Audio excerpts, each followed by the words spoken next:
बिस्मिल्लाहिर्रहमानिर्रहीम। अस्सलाम वालेकुम। जैकब न्यूज़ सां मां आहियां आबिद अली मंगरियो।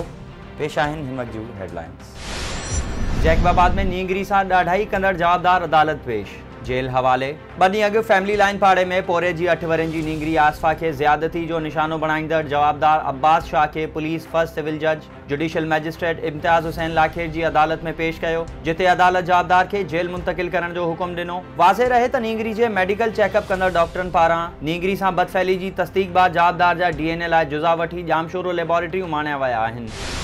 पनो आकिल में वहशी जवाबदारनि मस्जिद जी छित ते नींगर सां बदफ़ैली करे खेसि क़तल करे छॾियो। बहिराण स्कूल भरिसां क़ाइम मस्जिद जी छित तां 14 वरनि जे नींगर आफ़ाक़ वाघो जो लाश हथ अचण ते संदसि घर भातियुनि में कोहराम मची वियो। पुलिस मूजिब ॿार खे जिन्सी ज़्यादती बाद मारियो वियो आहे। संदसि ॻिची में रसो ॿधल ऐं मथे में सिरूं हणी क़तल कयो वियो आहे। वाक़े बाद मस्जिद जे 3 उस्तादनि खे हिरासत में वरितो वियो आहे। नींगर जे वारिसनि मूजिब नींगर मस्जिद में न पढ़ंदो हो। गुज़िरियल ॾींहुं मग़रिब जी नमाज़ पढ़ण लाइ वियो त घर न मोटियो।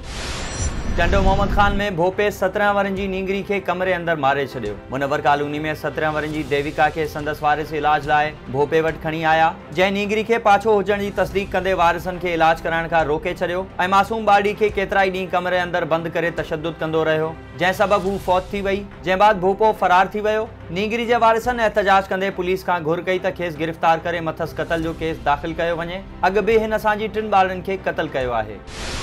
खैरपुर में मासूम नींगरी सां मुबैना बदफ़ैली, अस्पताल दाख़िल, जवाबदार फरार। खैरपुर में 8 वरनि जी मासूम हिना अब्बासी घरां शइ वठण लाइ निकिती त वहशी जवाबदार साणसि बदफ़ैली कई। नींगरी जी रड़ियुनि ते जवाबदार भॼी वियो, जॾहिं त नींगरी खे इलाइक़े वासियुनि अस्पताल पहुचायो, जिते संदसि ॻणती जोगी हालत ॿुधाई पई वञे। होॾां पुलिस शक जी बुनियाद ते 2 ॼणनि खे गिरफ़्तार करे वरितो आहे। कराची में अगवा थी आयल औरत जूं घोटकी अस्पताल में रड़ियूं, पुलिस पहुची वई। घोटकी अस्पताल में औरत कलसूम मैडम रड़ियूं करे माण्हू गॾु करे वरिता।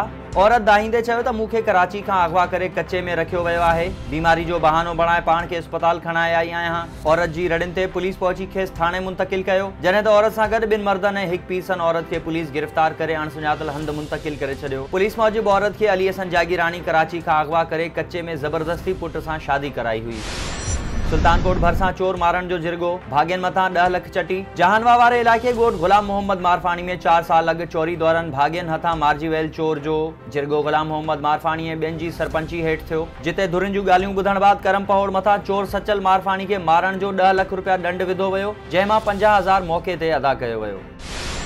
मुबारकपुर भरिसां चोरी दौरान घर धणी सुजाग, फायरिंग, भाॻियो ज़ख़्मी, 2 चोर हथीका। पुलिस हवाले ॻोठ जंगू में मोहम्मद रमज़ान कटपर जे घर में खाट हणी चोर 2 मेहूं काए रहिया हुआ त भाॻिया सुजाग थी पिया। जन चोरनि जो पीछो कयो त चोरनि फायरिंग करे ॾिनी, जंहिंमें भाॻियो मोहम्मद रमज़ान कटपर गोली लॻण सबबु ज़ख़्मी थी पियो, जॾहिं त ॻोठाणनि 2 चोरनि गुलशेर कहर ऐं वाहिद बख्श भयो खे पकड़े पुलिस हवाले कयो।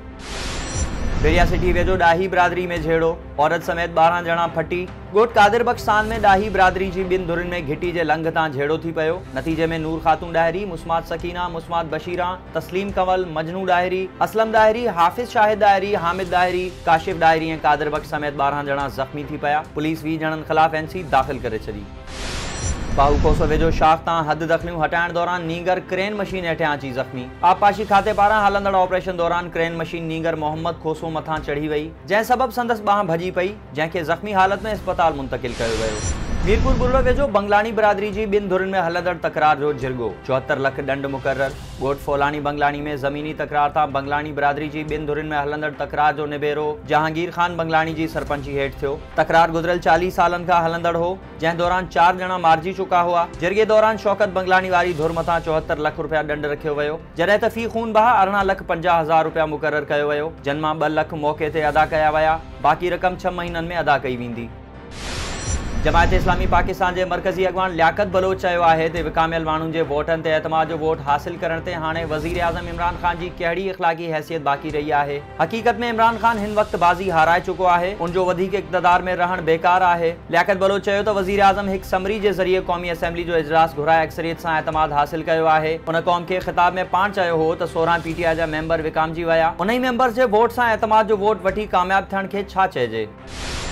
काज़ी अहमद में मौला अली अलैहिस्सलाम जो जश्न विलादत ख्वाजा मोइनुद्दीन अजमेरी जो उर्स मल्हायो वियो। काज़ी अहमद में अजमेर शरीफ जे गादी नशीन फ़कीर ग़ुलाम रसूल चिश्ती पारां उर्स मुबारक ऐं मौला अली अलैहिस्सलाम जो जश्न विलादत मल्हायो वियो, जंहिंमें ख्वाजा मोइनुद्दीन चिश्ती जे कुटुंब मां ख्वाजा हसन ऐं ख्वाजा फज़ल हसन शिरकत कई। फ़कीर अली नवाज़ हाशमी ख़िताब कंदे चयो त मौला अली जी विलादत जो जश्न कंहिं ईद खां घटि कोन्हे। ख्वाजा मोइनुद्दीन चिश्ती 90 लख काफ़िरनि खे कलमो पढ़ाए मुसलमान कयो, जंहिंजो उर्स मुबारक मल्हाए सुकून मिलंदो आहे। सुल्तानकोट वेझो मारफाणियुनि ऐं भरचूंडनि में छिकताण। बखराणियुनि ऐं भरचूंडनि पारां मारफाणियुनि ते धार केस दाख़िल। हमायूं थाणे जी हद ॻोठ अब्दाल भरचूंड में फायरिंग दौरान ज़ख़्मी थियल औरत शहरबानो जे वारिसनि मारफाणियुनि ते केस दाख़िल कराए छॾियो। जागण थाणे ते सूमर बखराणी पंहिंजी भाॼाई मुस्मात शहरबानो जे ज़ख़्मी थियण जो केस मारफाणी बिरादरी जे नूरो, भूरो, अकबर ऐं अताउल्ला समेत 4 अणसुञातलनि ख़िलाफ़ दाख़िल करायो, जॾहिं त ॻोठ अब्दाल ते फायरिंग करण वारे वाक़िए जो केस भरचूंडनि पारां मारफाणी बिरादरी जे 16 जवाबदारनि ख़िलाफ़ दाख़िल करायो वियो आहे। ई हुयूं हिन वक़्त जूं हेडलाइंस। वधीक ख़बरुनि ऐं अपडेट्स लाइ विज़िट कयो असांजी वेबसाइट www.jacobnewshd.com ऐं फेसबुक ते फॉलो कयो। ॾिसंदा रहो जैकब न्यूज़, ख़बर खां हक़ीक़त ताईं।